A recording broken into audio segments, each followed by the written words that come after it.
right, boys, it's time! It's time for war! We're finally here! 19 episodes. We finally make it. Yes, we're here, boys. It's time. What an episode. Absolutely. Absolutely insane. It is brilliant. I loved every second of it. Hell yeah, this is everything we've been building up toward. This entire saga has been building up toward. 19 episodes, the war with Canute and Ketel's farm. It's finally here. Let's fucking go, guys. Alright, so from last episode, we found out the resolve of Master Ketel. He grabs his sword. He's ready for war. Everybody's ready for war. So we're here now. It's been a few hours. We're gathered here. Now our boys here, they've gathered around something like 300 or so people all around Ketel's farms.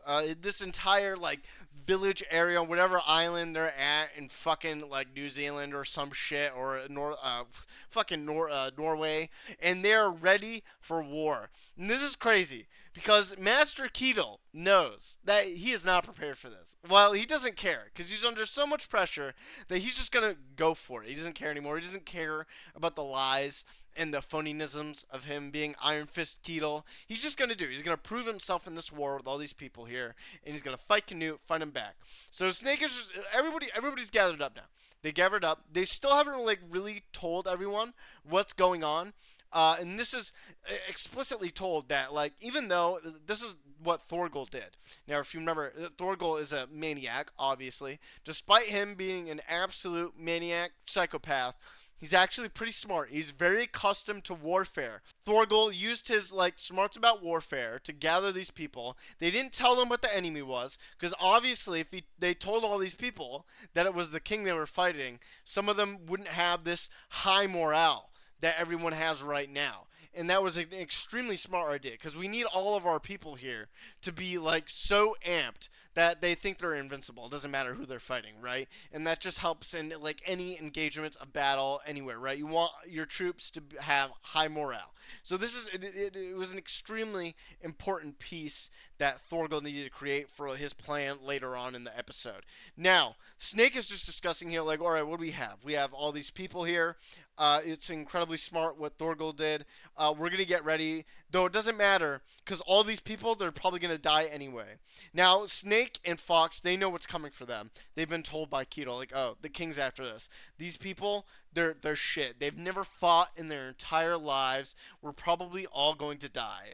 So the people here don't understand just the intenseness of the situation they're about to go into.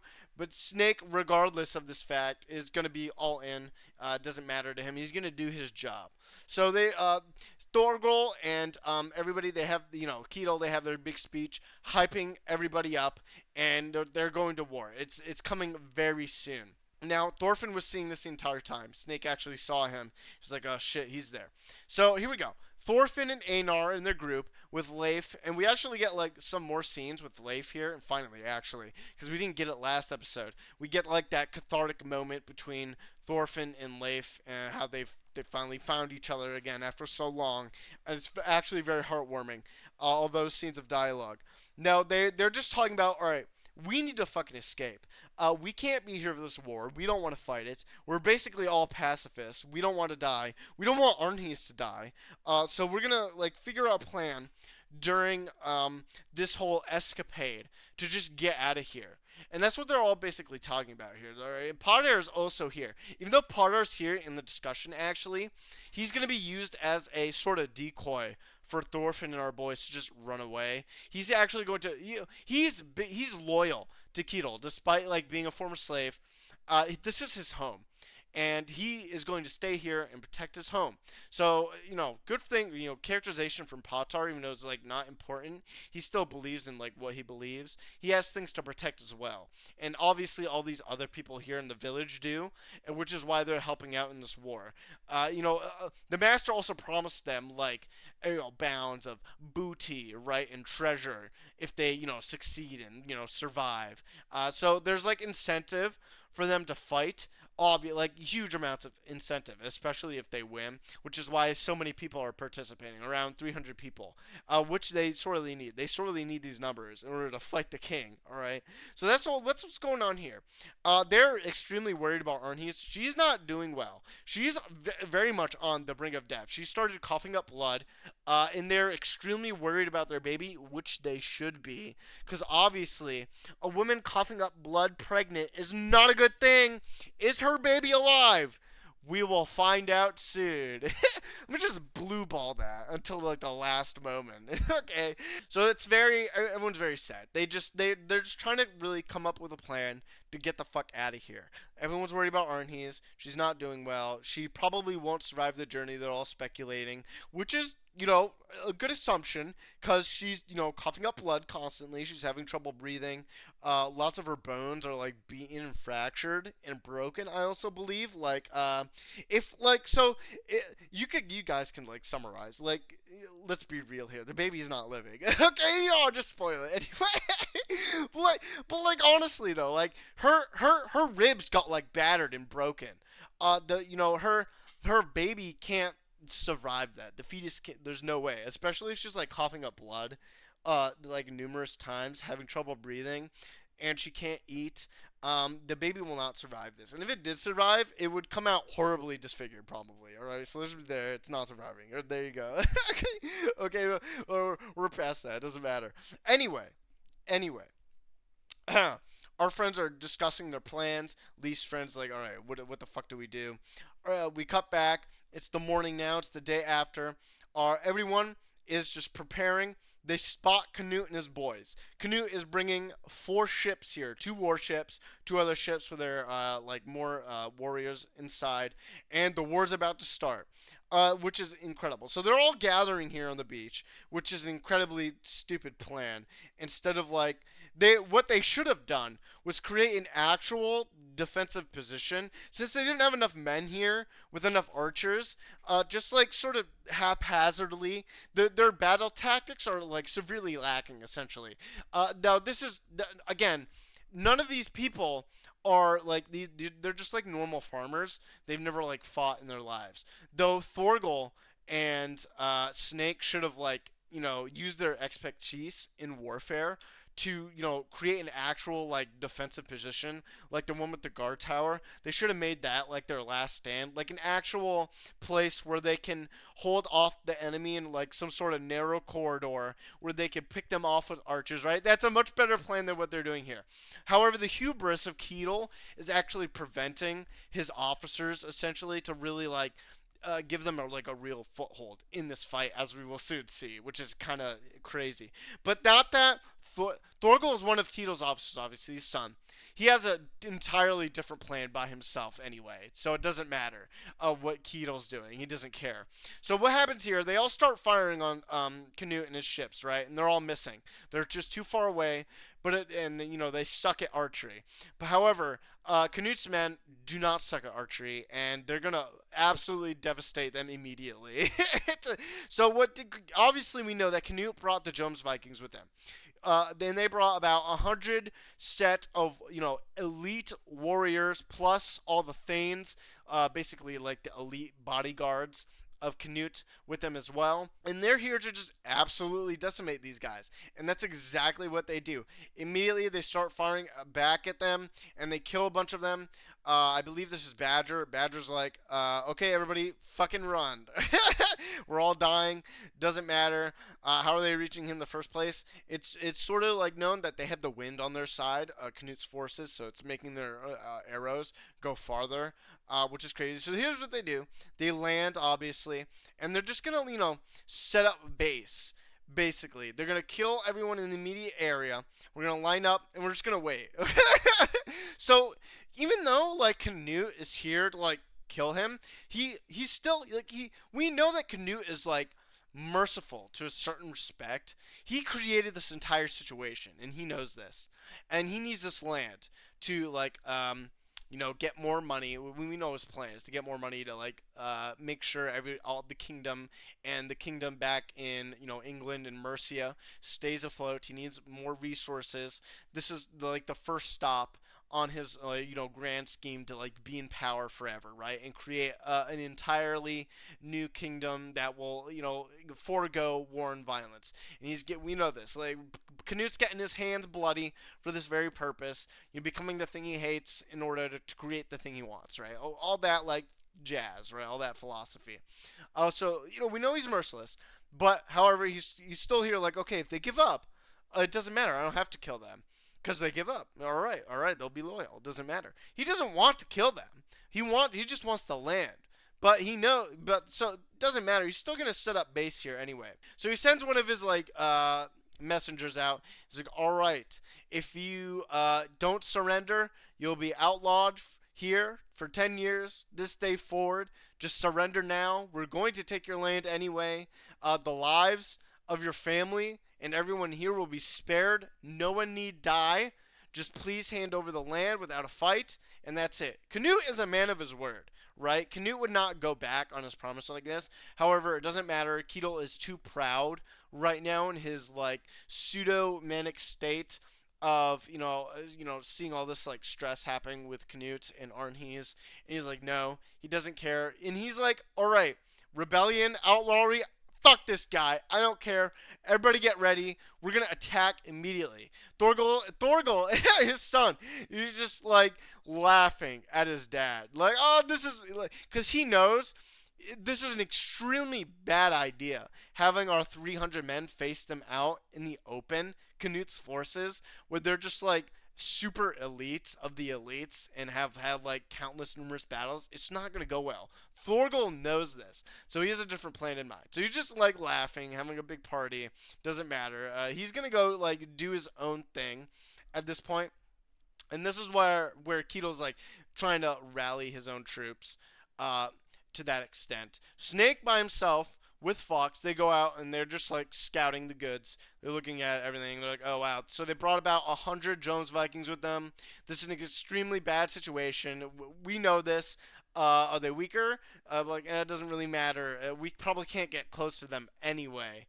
This is going to be an extremely hard battle.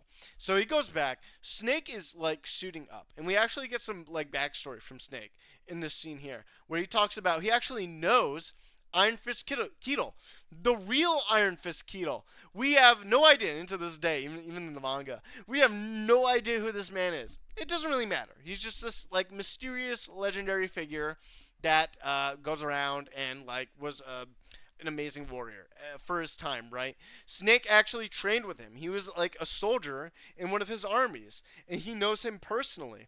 And the reason Snake is here in the first place is because when he was outcasted a long time ago, he was looking for his master, his old master, Iron Fist Ketel, and he heard rumors of it here in this island, this place, in Master Ketel's farm. And no, he looked at the man, Iron Fist Ketel, and it wasn't him. And Snake is telling this to his boys. He's like, yes, Ketel is a phony. And Snake is just like, I'm still going to war. Even though, Ketel's a phony, he's still my boss. And I'm going to do my job here. And he tells all his friends, like, listen, you guys don't have to be here. They're all scared anyway. They're like, yo, we should just fucking bounce. We're all going to die. Which is like extremely understandable, because Master Ketel's being a monumental moron right now, literally trying to like brute force his way to Canute and kill him, which is just not gonna happen. His soldiers are not skilled at all, so there's no way that's gonna happen. All these guys are like, let's fucking go. Snake, which is when Snake finally like tells him the story. It's like, oh yeah, this is what happened. But he's suiting up. He's looking baller as fuck right now with his gambeson and his chainmail and his cool helmet. Absolutely cool as hell. This is like Snake's own like weird little pep talk. He tells him like, listen, you guys can leave. Go ahead, it's all right. And I'm gonna do my duty.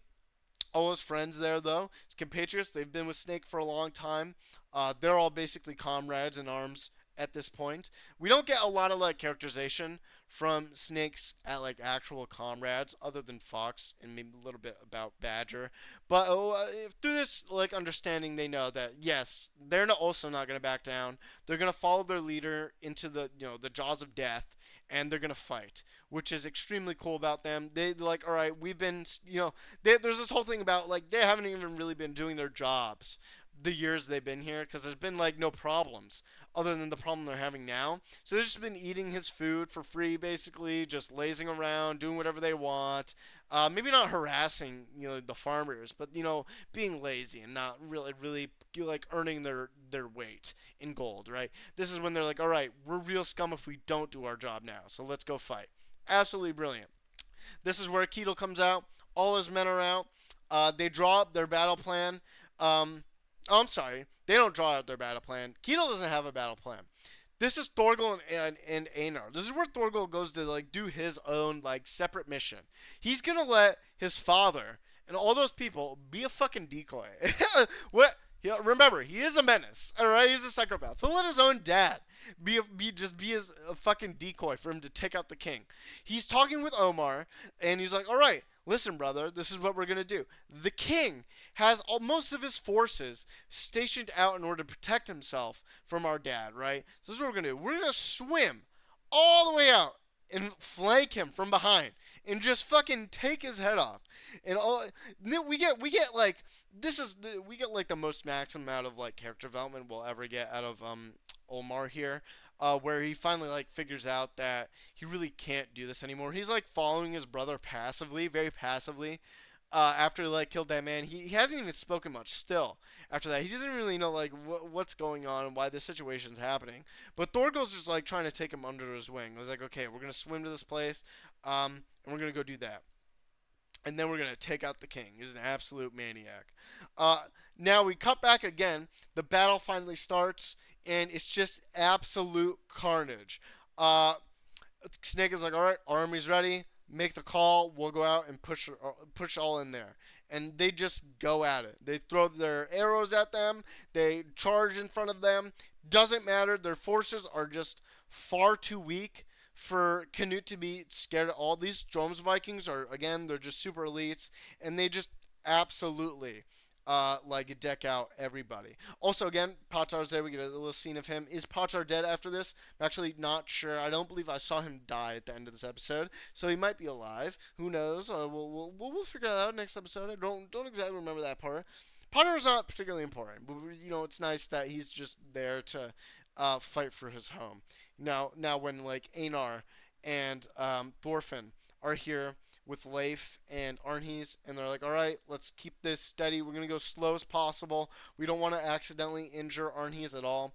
That would be bad. And they're just literally running. They're going to go. They're going to leave. They're going to go anywhere else other than this fucking place. They don't want to be part of this at all. So some time has passed.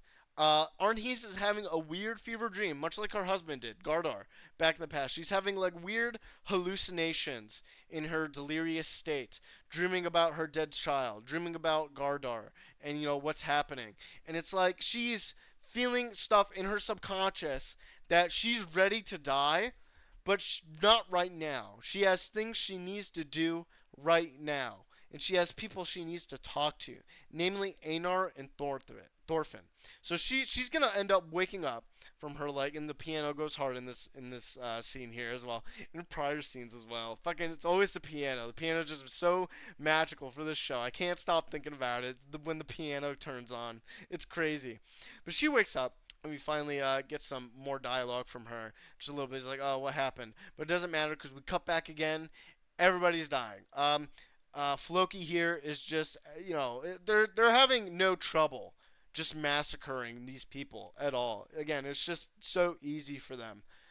So incredibly easy for them. None of that matters.